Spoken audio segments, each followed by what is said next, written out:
আজকে পরিকল্পিতভাবে এই দেশটাকে এমন খারাপ পরিবেশ বানিয়ে ফেলেছে, এখানে ফেরেশতারাও আজাজিল হয়ে যায়। আমি বারবার বলি ওই দলগুলি, এই আওয়ামী লীগ বিএনপি এমন একটা দল, ওখানে যদি ফেরেশতাও ঢুকে বের হবে আজাজিল হয়ে। বিশ্বাস হয় না? ভালো মানুষ ঢুকবে, খুনি হয়ে বের হবে। আপনাদের ধারণা কি বুয়েটের ফাহাদকে কারা হত্যা করেছিল? কারা হত্যা করেছিল?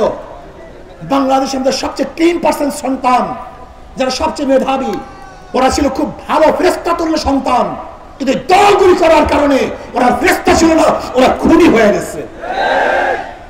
আমি মনে করি এটা এমন একটা ইঞ্জিন, আর ইসলাম এমন একটা ফ্যাক্টরি, এখানে হাজারো খারাপ মানুষ ঢুকবে, ভালো হয়ে বের হবে। আজকে আমাদের সন্তানদের মুখের মধ্যে গাঁজা, এই গাঁজার টাকা কারা দেয়?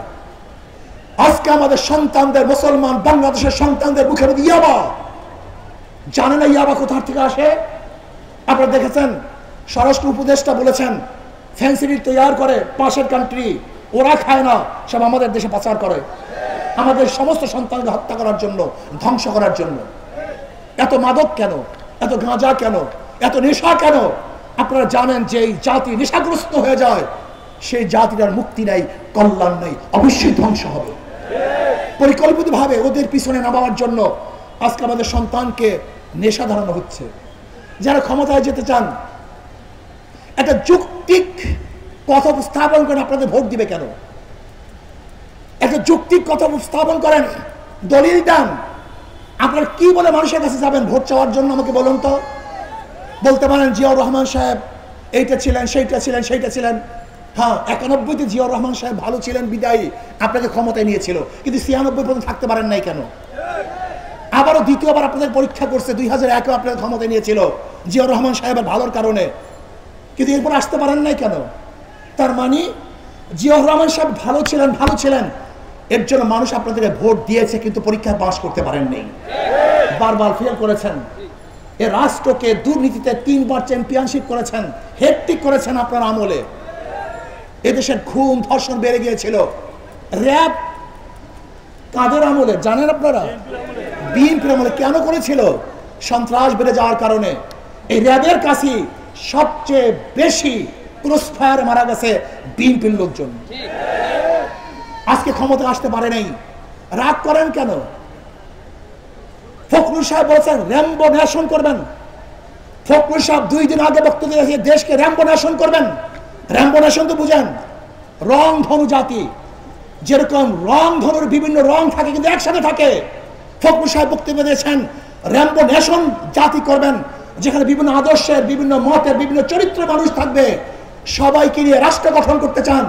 আপনি বলবেন র্যাম্বো ন্যাশন করবেন, আর বিরোধী দলের মুখের মধ্যে, গলার মধ্যে টিপবেন, চাপ দিবেন, হত্যা করবেন, খুন করবেন, কেস দিবেন, তাদেরকে হত্যা করবেন। না, এটা র্যাম্বো ন্যাশন হয় না, এটা জুলুমবাজ হয়, একদিকে র্যাম্বো ন্যাশনের স্লোগান দিবেন, অন্যদিকে বিরোধী দলকে সহ্যই করতে পারবেন না। আপনারা বারবার বলেন যে আমরা না থাকলে, গণতন্ত্র না থাকলে, এইটা না থাকলে, সেইটা না থাকলে, বিএনপি আওয়ামী লীগ না থাকলে ক্ষমতা কেন আসবে? 92% মুসলমানদের দেশে ইসলাম আসবে, বরং 92% মুসলমানদের দেশে ইসলাম নাই কেন? প্রশ্ন করো, 92% মুসলমানদের দেশে ইসলাম নাই কেন?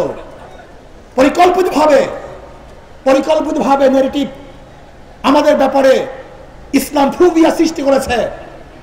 ইসলাম আসলে এইটা হবে, সেইটা হবে, অমুকে থাকতে পারবে না, তমুকে থাকতে পারবে না। না, এইবার গোটা জাতি জাগ্রত হয়েছে। ইসলামের কল্যাণ সম্পর্কে তারা জানে। 2 নম্বর জমিতে 1 নম্বর ফসল হয় না, 2 নম্বর উস্তাদের কাছে 1 নম্বর ছাত্র হয় না, 2 নম্বর নেতার কাছে দেশ কোনদিন 1 নম্বর হতে পারে না। হাজারবার নেতা পরিবর্তন করবেন, দল পরিবর্তন করবেন, কিন্তু শান্তি আসবে না। আমি বারবার বলেছি, ওদেরকে বারবার পরীক্ষা করেছেন, বারবার ফেল করছে। আমি অনুরোধ করব, একটা বার ইসলামকে পরীক্ষা করুন, একটা বার ইসলামকে পরীক্ষা করুন, একটা বার হাতকে পরীক্ষা করুন। যদি আমরা ফেল করি তাহলে পরীক্ষার হলেই আর ঢুকবো না, পরীক্ষা দেওয়ার জন্যই আসবো না। শুধু একটা বার পরীক্ষা দেওয়ার জন্য সবাই রাজি আছেন তো ইনশাআল্লাহ? জনগণ পরীক্ষা নেন, আমরা পরীক্ষা দেব। ইনশাআল্লাহ যদি আপনারা পাস করেন তাহলে ইনশাআল্লাহ আগামীতে জুলুম মুক্ত, শোষণ মুক্ত, চুরি মুক্ত, ডাকাতি মুক্ত, ধর্ষণ মুক্ত, সাম্য, মানবিক মর্যাদা, সামাজিক ন্যায় বিচার প্রতিষ্ঠিত হবে।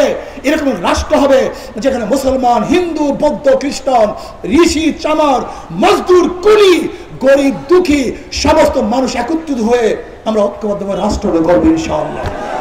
সব মার্কা দেখা শেষ, সব মার্কা দেখা শেষ। যারা নৌকা নির্বাচন করে তারা নিজেরা নৌকা চালাতে পারে না, যারা নাঙ্গল নির্বাচন করে নিজেরা নাঙ্গল বইতে পারে না, যারা ধানের শীষে নির্বাচন করে নিজেরা ধান কাটতে পারে না। নৌকা গরিবদের প্রতীক, নাঙ্গল গরিবদের প্রতীক, ধানের শীষ কিন্তু একজনও গরিব না। যারা নির্বাচন করে একজনও গরিব না, তার মানে ওদের কথার সাথে, ওদের মার্কার সাথে ধোকামি। কিন্তু হাত পাখা এমন একটা মার্কা যে নির্বাচন করে সব ঘুরাতে পারে, যারা করে তারাও ঘুরাতে পারে, পুরুষরাও চালাতে পারে, মহিলারাও চালাতে পারে, ধনীরাও চালাতে পারে, গরিবরাও চালাতে পারে, শিশুরাও চালাতে পারে, বড়রাও চালাতে পারে। সব মার্কা ফেল করে, হাত পাখা ফেল করে না। কারণ ফেল করে কিন্তু হাত পাখা ফেল করে না ইনশাআল্লাহ।